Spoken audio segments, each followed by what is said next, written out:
22 जनवरी को रामलला का प्राण प्रतिष्ठा हो रहा है, जिसको लेकर तमाम तरीके की राजनीति बातें छिड़ रही हैं। वहीं साथ में जो संत लोग हैं वो भी विरोध कर रहे हैं कि जो प्राण प्रतिष्ठा है वो पीएम मोदी के हाथों से ना हो। इसी बात को लेकर हमारे साथ आज दयाशंकर जी महाराज हैं, जिनसे बातचीत करेंगे कि क्या इसको लेकर किन्हें करना चाहिए और इसके पीछे की वजह क्या है। जो तमाम बातें हैं वो निकल के आएंगी आपके बीच, और ये भी जानेंगे कि आखिर जो संत हैं, जो शंकराचार्य हैं, वो क्यों विरोध कर रहे हैं। सभी दर्शकों का बहुत अभिनंदन करते हैं और साथ में हम ये भी कहना चाहते हैं कि भाई श्री राम मंदिर बन रहा है, सबको हर्ष है।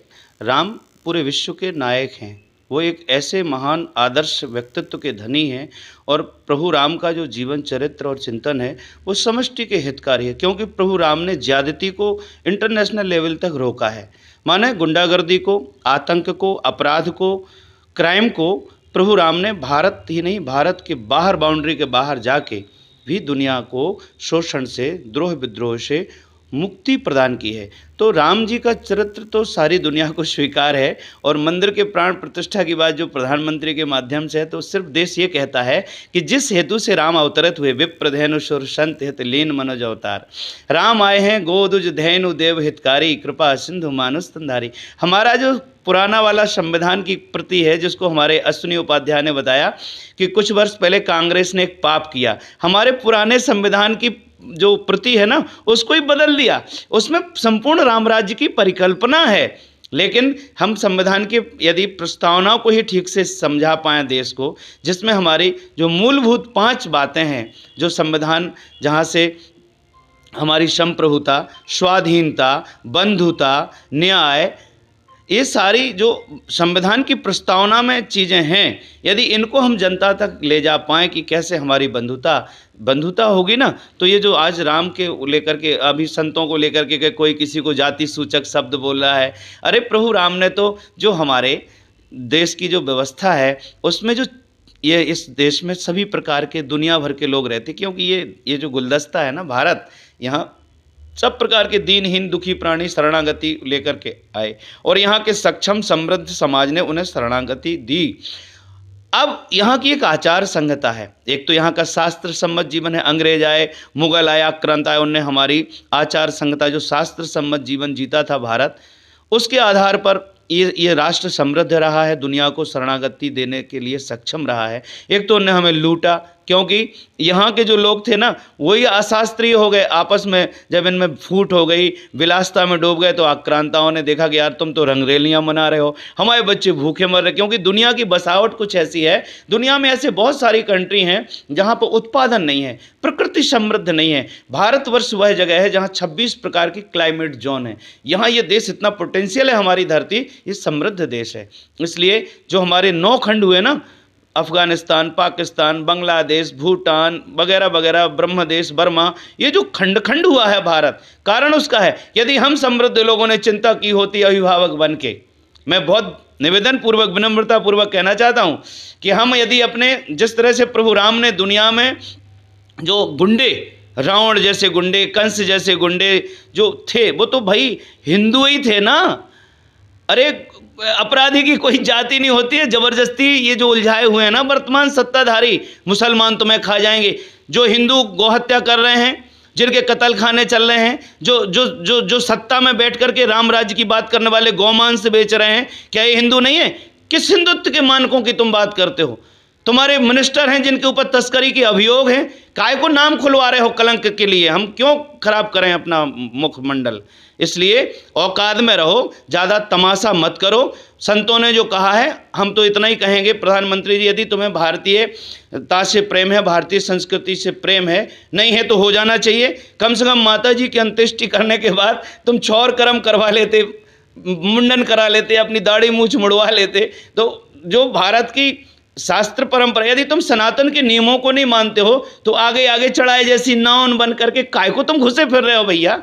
और ठीक है, माना कि वहाँ दूसरे लोग प्रतिनिधित्व करेंगे, अभी हमको कोई बता रहा था कि वो तो साइड में बैठेंगे और दूसरे लोग उसमें पूजा पाठ में सम्मिलित होंगे, तो मंदिर अभी पूरा नहीं बना है, अधूरे मंदिर का तुम्हें चुनाव को लेकर के इतनी जल्दबाजी मची है, तो थोड़ा सा तुम अपने हाथों अपनी थू करवा रहे हो, समझ है नहीं। क्योंकि जो सुमति चाहिए ना, जहाँ सुमति तहाँ संपत्ति ना, और जहाँ कुमति तहाँ विपत्ति निदान। तुमने किसानों को रौंद डाला, तुमने मध्य प्रदेश में गोलियां चलवाई, तुम्हारे ही शासन में गोलियां चली, किसान मरे, तुमने वहाँ रौंद डाला, यूपी में किसानों को कारें चढ़ा दी।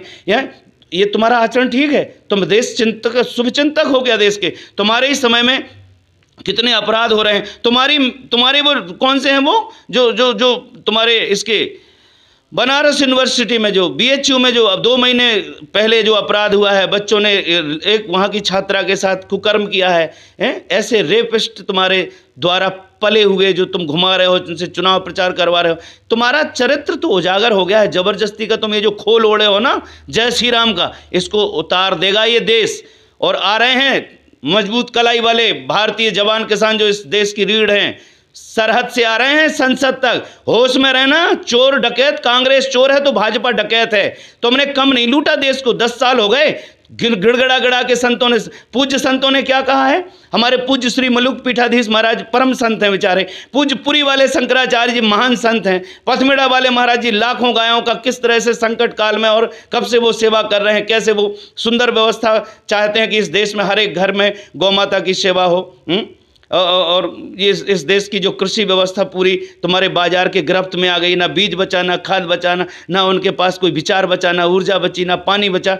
तुम चाहते क्या हो? सबको अपने घांगड़े में पहनना चाहते हो क्या? ये पूरा देश धूल खाता है क्या? इसलिए तुम्हारे इन कमजोर हाथों से ये व्यवस्था, भारतीय जवान जो किसान गरीब मजदूर का बेटा है आ रहा है संसद की तरफ, और तुमसे ये व्यवस्था यूं ले लेगा, क्योंकि ये देश तुम्हारे पाखंड को समझ रहा है। तो कम से कम अगर मंदिर वहाँ जाओ ना, राम मंदिर के उसमें, तो ये मूछ ऊँछ दाढ़ी आड़ी मुड़वा के जाना, कान खोल के सुन लो मोदी जी, ये भद्र करा के जाना वहाँ। ये मृतक सूतक लगा है तुम्हारी खोपड़े पर। जब तक अम्मा की संस्कार करने के बाद एक पुत्र होने के नाते तुम्हें ये कराना चाहिए ना छौर कर्म। पूछ लो पंडितों से, पूछ लो भारत की सनातन संस्कृति के आचार्यों से, जाना चाहिए कि नहीं? और तुम हिंदू की राजनीति कर रहे हो, और इतना तुम हिंदुत्व को मानते नहीं हो, पाखंड के अलावा तुम्हें कुछ आता नहीं है। इसलिए हमारा निवेदन ये है, यदि भारत को आगे ले जाना है मिल करके, तुम शत्रु नहीं हो मेरे, लेकिन अयोग्य जरूर हो, अयोग्य हो, और 2 कौड़ी का कमाल के तुम लोग अयोग्य हो, अदूरदर्शी हो यार। जबरदस्ती तुम पेले पड़े हो अपना जबरदस्ती का डंडा। हाँ, इसलिए कम से कम इस देश की जो शिक्षा, स्वास्थ्य, सुरक्षा, एनवायरनमेंट और जो संपूर्ण ज़रूरतें हैं, जो हमारी प्राइमरी नीड है, हम कहते हैं गरीबी जैसा कलंक हमारे देश में नहीं रहना चाहिए, प्राणियों की हत्या करके मांस व्यापार जैसा कुकर्म नहीं होना चाहिए, ड्रग्स का धंधा कौन करवा रहा है, यही सब इन्वॉल्व है। देख लो, आप गूगल पे निकाल लो, कत्ल खाने किसके चल रहे हैं, मांस व्यापार कौन कर रहा है। हिंदू मुसलमान कुछ नहीं होता, पूरी धरती को एक भारत का जो विचार है वो ये है कि एक है समझदार आदमी, एक है नासमझ आदमी। नासमझ हिंदू भी हैं, नासमझ मुस्लिम, ईसाई, सिख वगैरह, ये जो पंथ हैं, जैसे तुम जातियों का टैग लगाते ना, ये जो तुम्हारे टाइटल लगे हुए हैं अलग अलग जातीय टाइटल, ऐसे वो जातीय टाइटल ही समझो और कुछ नहीं उससे ज़्यादा। हिंदू जो मांस खाते, निरीह प्राणियों को सताते हैं, अंडा मछली मुर्गी मांस का भक्षण करते, डेड बॉडियाँ खाने वाले शैतानों, जब तक तुम्हारी खोपड़ी में ये शैतान बैठा रहेगा, कभी धरती पर तुम सुख चैन की स्थापना नहीं कर सकते। अरे हम कहते हैं कि अंडा मछली दारू मांस मानवता का करते नाश। जिसको हमारे साथ डिबेट करना हो, मेरा नंबर ले लो 9005764468। परिव्राजक दयाशंकर, संपूर्ण मानवता के हित में हम बात कह रहे हैं। हम ये नहीं चाहते कि तुम आपस में लड़ो, हम तो ये कहते हैं कि नफरत की लाठी तोड़ो, लालच का खंजर फेंको, दुनिया वालों आपस में प्रेम करो। और नहीं तो हथियार बेचने वाले वो तुम्हारे दादा बैठे ना अमेरिका वगैरह, वो तुम्हें आपस में लड़वाते रहेंगे और अपनी तोप और अपनी बंदूक और अपनी गोली बेचते रहेंगे और तुम्हें मरवाते कटवाते रहेंगे। इसलिए अगर तुम वैश्विक षड्यंत्र समझ रहे हो, क्योंकि नेगेटिव एनर्जी रहेगी सृष्टि क्रम में, तो इन नकारात्मक ऊर्जा संपन्न सोच को नकारो। देशवासियों समझदार बनो। हम अपने देश के उन भटके हुए लोगों से कहना चाहते जो नेतृत्व में अयोग्य लोग बैठे हुए हैं, जो भ्रष्ट ब्यूरोक्रेसी है, पॉलिटिशियन है, और जो भ्रष्ट मठाधीश हैं, जो स्वार्थ और अभिमान के कारण सार्वजनिक हितों की चिंता न करके इस शोषण के व्यूह को और मजबूती दे रहे हैं। इनके पाप को रोकने के लिए हम निवेदन कर रहे हैं, क्योंकि मन पछताई है अवसर बीते। बेटा, अगर ये कुकर्म तुमने बंद नहीं किया तो मरोगे जरूर। एक हमारे संत थे वृंदावन में, कोई भी उनके पास जाता था वो क्या करते, हाँ आ गया, अच्छा मरेगा मरेगा जरूर मरेगा। तो जितने तुम लोग तांडवकारी, तिकड़मकारी, जितने षड्यंत्रकारी हो ना, सब कंपैक्ट यूनिट बन गया। कांग्रेस का, भाजपा का, ये सब पार्टियों ने दलगत राजनीति ने, ये जो चंडाल चौकड़ी सारे चोर इकट्ठे हो गए हैं, अठगंदन बठबंधन, ये इल्लो पिल्लो सब बदमाश चंडाल,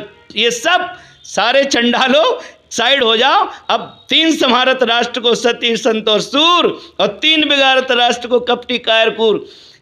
इसलिए धूर, तो अब तुम अच्छे संस्कार लेने के लिए संतों के पास जाओ। प्रेमानंद जी महाराज जी वृंदावन में सत्संग करा रहे हैं, बढ़िया सत्संग करा रहे हैं। इसलिए सभी जितने अयोग्य भटके हुए हैं, जो हैं अटके भूले भटके, उनको तरने तारने के लिए प्रेमानंद जी बैठे हैं वहाँ पे, उनके पास जाओ, खुली क्लास ले रहे हैं। अच्छे संस्कार लो, सुविचार अपने धारण करो, क्योंकि पृथिव्याम तृणी रत्नानि जलमन्नम सुभास्तम मूढ़ई पाषाण खंडे सुरत्न संज्ञाम विधीयते। इस शोषणकारी व्यूह रचना, जिस कंपैक्ट यूनिट ने जो भय, आस्था, प्रलोभन के माध्यम से समाज का शोषण कर रही है, अकेले भारत में नहीं पूरी दुनिया में ये गिरोह बन गया है। 12-13 घराने जो हैंडल कर रहे हैं इन मूर्ख नेताओं को, इस मूर्ख ब्यूरोक्रेसी को। ये दलाल, ये जानते हैं, सारे IAS समझदार हैं, इनको पता है कि एनवायरमेंट पे क्या संकट है इस जीवन शैली का, जो कॉरपोरेट द्वारा डिजाइन की हुई जीवन शैली है। अगर इसको हम लोग नहीं नकारेंगे, हम वापस गांव की ओर नहीं जाएंगे। यदि हमारा अभय ग्राम पुनर्रचना का जो कोरोना काल ने परिचय दिया कि यदि गांव की तरफ जाओगे तो वहां तुम्हारे जीवन निर्वाह के लिए प्रकृति में सामर्थ्य है, इसलिए प्रकृति हमें देती है सब कुछ। चलो प्रकृति की ओर, गाय की ओर, गांव की ओर, हम भी तो कुछ देना सीखें। सूरज हमें रोशनी देता, हवा नया जीवन देती है, और भूख मिटाने को हम सबकी धरती पर होती खेती है। कृषि संस्कृति, कृषि जीवन पद्धति सबसे ज़्यादा न्यायबोधी जीवन शैली है। कृषि में बहुत आयाम है, कृषि में बहुत बड़ी इंडस्ट्री है, कृषि में करोड़ों बच्चों को काम मिलेगा। इसलिए प्यारे बच्चों, भटके हुए बेरोजगारों, इसलिए अटके हुए लोगों, भटके हुए लोगों, चलो चलो अपन वृक्ष खेती करें। इस देश को अंग्रेजी स्ट्रक्चर से निकाल के हम भारतीय विचार स्वायत्तता से, अभी हम लोग अंग्रेजी नीतियां ढो रहे हैं। सरकार शराब बेच रही है गली गली में, और अगर तुम अपने घर में, जैसे शराब पेय पदार्थ एक तो है नहीं, वो कहते हैं शराब अपराध की जननी है, सरकार क्यों बेच रही है शराब? नशा क्यों बेच रही है सरकार? नशा बंद होना चाहिए। दूसरे प्राणियों की डेड बॉडी, जितने एनिमल लवर हैं देश के, हम सबका आह्वान करते हैं, भारतीय जवान किसान के छत्र के नीचे आओ, और इस देश में ये जो शोषण और हिंसा पर ये जो व्यूह बना हुआ है इन राक्षसों का, गुंडों का, इसको तोड़ने के लिए सृष्टि सृजन से आज तक यह सिद्धांत अटल है, और जीने का अधिकार उसी को जिसके हाथों में बल है। हम खुली बात कहते हैं कि आओ आओ, सकारात्मक ऊर्जा के साथ इन नेगेटिव लोगों को साइड किया जाए, और इस देश की संसद में श्रेष्ठ से श्रेष्ठतम लोग नेतृत्व में आए। मैं अपना संपर्क नंबर एक बार फिर दे देता हूं, 9005764468। परिव्राजक दयाशंकर। सार्वभौमिक व्यवस्था के लिए आओ मिलकर के इस पूरी धरती को माता भूमि पुत्रो हम पृथ्व्या के आधार पर अपना कार्य व्यवहार संपादित करें। धन्यवाद। फेडरल भारत यूट्यूब चैनल को लाइक और सब्सक्राइब करें और बेल आइकन दबाकर लेटेस्ट अपडेट पाएं।